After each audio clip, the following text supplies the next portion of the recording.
Perhatian, cerita ini sebagian adalah kisah nyata. Jika ada kesamaan nama tokoh, tempat kejadian, ataupun cerita, itu adalah kebetulan semata dan tidak ada unsur kesengajaan.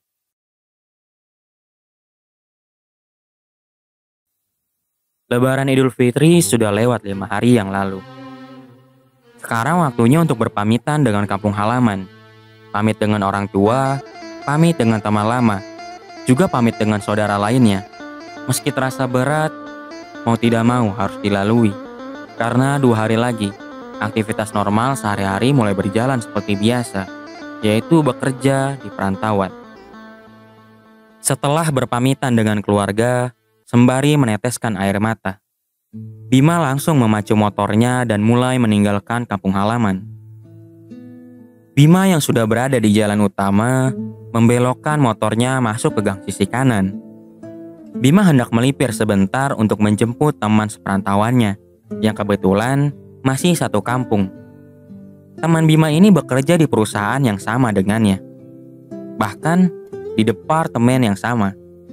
Dan namanya adalah Dimas, teman dekatnya sedari mereka SMP. Bima sudah sampai di depan rumah Dimas. Bima pun melihat Dimas sedang berpamitan dengan keluarganya. Tanpa pikir panjang, Bima pun turun dari motor dan ikut bersalaman. Dimas dan sekeluarga tentu sudah mengenal Bima sejak lama. Bahkan keluarga Dimas sudah menganggap Bima seperti sanak saudara mereka sendiri. Bima diterima dengan baik di sana.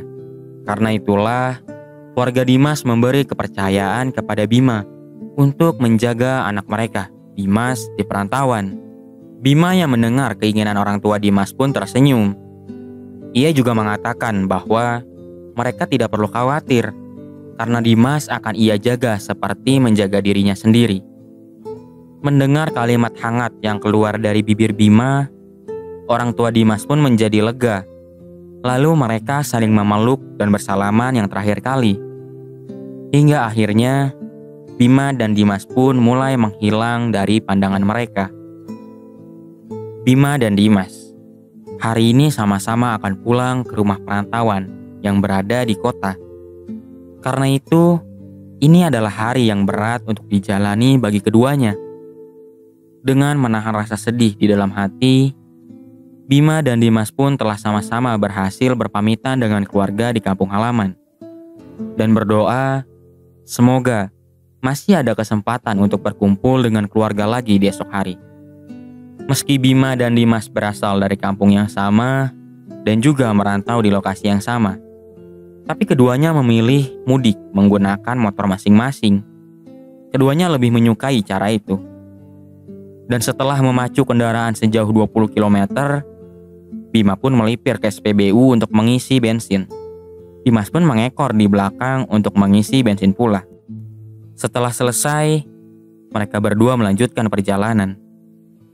Saat di jalan, Bima berada di posisi paling depan, sedangkan Dimas posisinya mengekor di belakang motor Bima. Sebenarnya tidak ada alasan khusus. Hanya saja Dimas itu kalau bawa motor suka ngebut, sedangkan Bima adalah pemotor yang santai. Jadi karena itulah, Dimas menyuruh Bima untuk berjalan di depannya, dengan maksud agar Bima tidak ketinggalan. Karena jika Dimas yang memimpin, pasti Bima saat ini sudah jauh ketinggalan di belakang. Setelah sekiranya perjalanan sudah sampai 80 km, motor Dimas tiba saja agak terasa oleng. Ia langsung menyalip Bima di depannya untuk mengajaknya berhenti melipir sebentar. Setelah dicek, ternyata motor Dimas mengalami bocor ban di bagian depan. Kondisi saat ini masih siang. Meski di sekitarnya tidak terlihat ada yang membuka jasa tambal ban, rasanya cukup mudah menemukan tambal ban jika masih siang begini. Jadi tanpa rasa panik berlebihan, Dimas dan Bima tetap memacu lurus sepeda motor mereka dengan pelan sembari melirik ke sekitar. Sekitar 500 meter kemudian, Dimas akhirnya melihat ada yang membuka jasa tambal ban. Ia pun langsung menghampirinya dengan diikuti Bima yang mengekor di belakang. Setelah selesai diperbaiki, mereka pun mulai kembali melanjutkan perjalanan. Sama seperti sebelumnya, Bima memimpin perjalanan di garis depan. Sekiranya sudah mencapai 160 km perjalanan, masing-masing dari mereka mulai merasa kelaparan. Dengan sedikit menimbang-nimbang, akhirnya mereka memutuskan untuk melipir ke sebuah warteg di pinggir jalan. Dan waktu kini sudah berganti ke sore hari. Bima dan Dimas memilih lauk yang tidak terlalu mewah. Tidak ada daging-dagingan di atas piring mereka. Hanya masakan sayur, telur, dan gorengan saja. Tapi itu bahkan sudah lebih dari cukup bagi mereka berdua yang memiliki sosok sederhana. Dengan lahap, keduanya pun mulai menikmati santapan. Tak ada sisa satupun nasi di masing-masing piring. Baik Bima dan Dimas benar-benar menghabiskan santapan mereka tanpa tersisa. Diimbangi dengan es teh manis, kini rasa lapar mereka sudah hilang tak berbekas. Meski masalah perut sudah teratasi, tapi dibanding langsung melanjutkan perjalanan, Bima dan Dimas sepakat memilih istirahat sejenak terlebih dahulu di pelataran ruko kosong yang berada persis di samping warteg. Mereka ingin meregangkan tubuh sejenak sebelum melanjutkan perjalanan yang masih sangat jauh. 1 jam telah berlalu. Bima dan Dimas sudah bersiap untuk kembali melanjutkan perjalanan. Masing-masing dari mereka telah kembali menggendong tas ransel, lalu menyalakan motor. Rasa letih pun kini telah berkurang. Sekiranya jam 5 sore, mereka kembali melanjutkan perjalanan. Singkat cerita, kini waktu sudah menunjukkan pukul 9 malam. Dengan kondisi tubuh yang sudah tidak lagi fit karena kelelahan, keduanya memutuskan untuk kembali istirahat. Kini mereka melipir ke sebuah pom bensin, mengisi bensin sekaligus beristirahat di sana. Jika menilik rute perjalanan mereka, kemungkinan besar keduanya akan sampai ke tujuan sekitar 3 jam lagi. Tentu itu waktu yang masih sangat lama. Karena itu, mereka memilih untuk mengambil istirahat yang terakhir di pom bensin ini. Setelah isi bensin, mereka pun memarkirkan motor di depan pelataran pom. Lalu mereka masuk ke dalam pelataran untuk rebahan. Tapi Dimas yang sudah merasa kembali lapar, terbangun untuk membeli bakso yang tidak jauh dari sana. Sedangkan Bima, ia mulai mencoba memejamkan mata untuk tidur sejenak. Sekiranya sudah jam setengah 12 malam, Dimas membangunkan Bima untuk kembali bersiap. Dimas merasa istirahat kali ini sudah cukup. Dimas ingin sekali segera sampai ke tujuan. Ia tidak ingin menghabiskan banyak waktu di sini lebih lama. Karena itu, Dimas terus mencoba membangunkan Bima dengan menepuk kakinya beberapa kali. Bima yang sudah terbangun pun mulai bersiap-siap. Tapi ia meminta sedikit waktu kepada Dimas untuk mengisi perut. Lalu Bima mendatangi tukang bakso di sana dan memesan 1 porsi untuk dirinya sendiri. Dan setelah selesai menyantap, mereka pun kembali memacu motor untuk menyelesaikan perjalanan yang tersisa. Butuh waktu sekitar 3 jam lagi untuk sampai ke tujuan. Saat ini waktu pun sudah menunjukkan pukul tengah malam. Bima dan Dimas masih mengendarai motor mereka, mengisi keheningan malam bersama para pemudik lainnya. Seakan-akan mereka sedang berkonvoi bersama untuk mengisi malam yang panjang. Dan saat akan melewati persimpangan jalan yang akan membelok, dari kejauhan Bima melihat bahwa lampu hijau di ujung sana sebentar lagi akan habis. Karena merasa enggan menunggu, tiba saja Bima langsung menancap gas kencang mungkin untuk menghindari lampu merah. Di detik-detik terakhir saat lampu sudah menguning, Bima berhasil melewati persimpangan jalan yang akan menikung tersebut, lalu kembali berjalan dengan kecepatan normal setelahnya. Sesaat setelah melewati persimpangan, Bima pun melirik ke kaca spion kanannya. Di belakangnya terlihat Dimas yang masih mengekor. Bima pikir Dimas tidak akan sempat menerobos lampu merah tadi. Tapi ternyata Dimas pun berhasil melewatinya. Lalu mereka meneruskan perjalanan yang kini tersisa 2 jam lagi. Bima baru saja melewati sebuah tugu dalam kota. Itu adalah tugu yang terasa tak lagi asing di mata Bima. Bima sudah mengenali jalan yang kini ia lalui. Jika dari jarak ini, mungkin hanya butuh waktu sekitar 1 jam lagi untuk sampai ke kontrakan. Dan saat Bima melihat lagi ke spion, masih ada Dimas yang mengekor di belakangnya. Berhubung sedikit lagi sampai, Bima merasa enggan melipir sebentar untuk beristirahat. Bima sudah mengenali jalan yang sedang ia lewati. Itu artinya, sedikit lagi ia akan sampai di tujuan.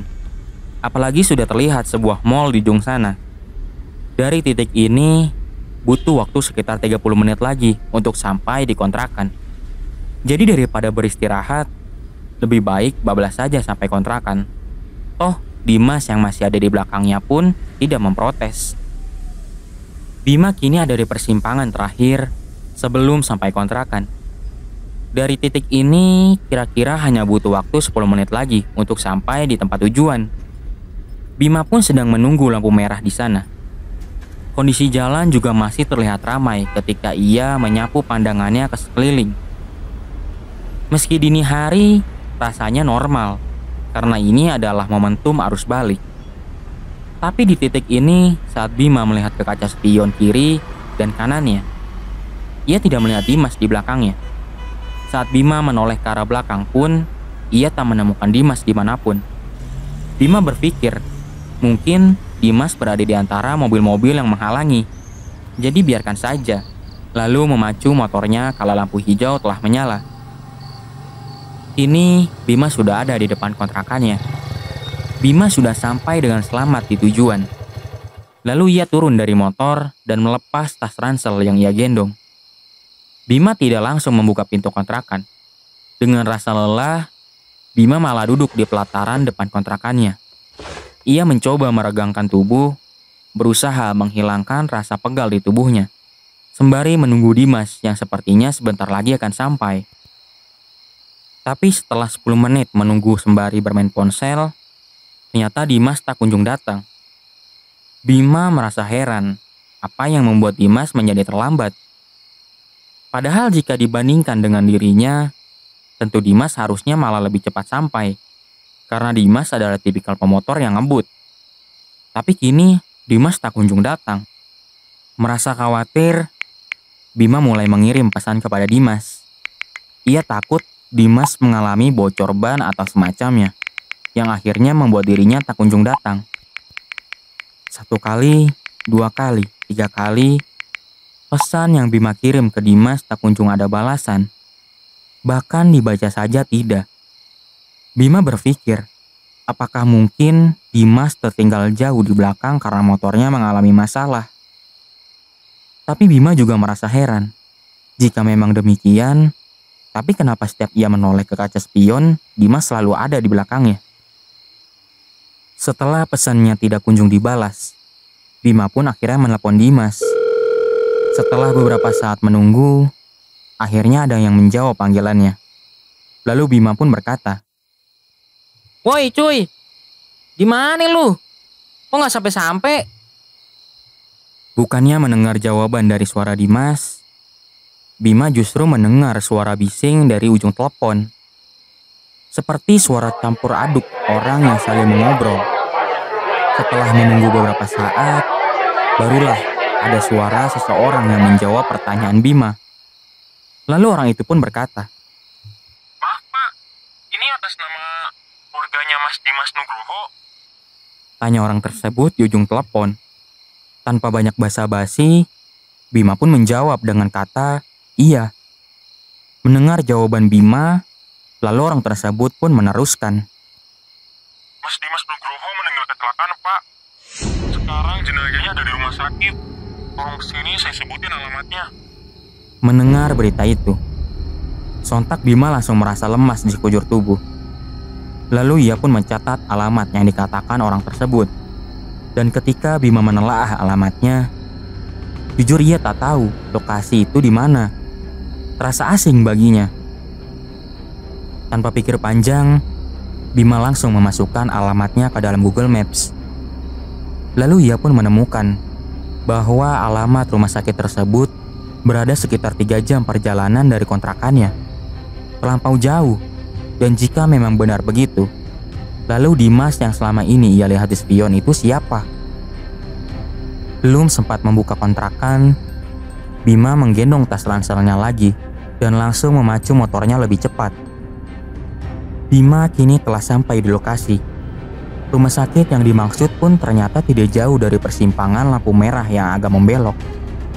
Dan Bima masih mengingat jelas bahwa persimpangan lampu merah itu adalah persimpangan yang sebelumnya ia terobos beberapa jam yang lalu.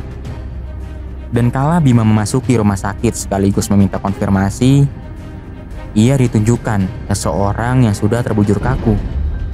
Dan benar bahwa Dimas sudah meninggal. Setelah bertanya lebih jauh, ternyata benar bahwa Dimas meninggal kecelakaan di persimpangan itu ketika ia hendak menerobos lampu merah.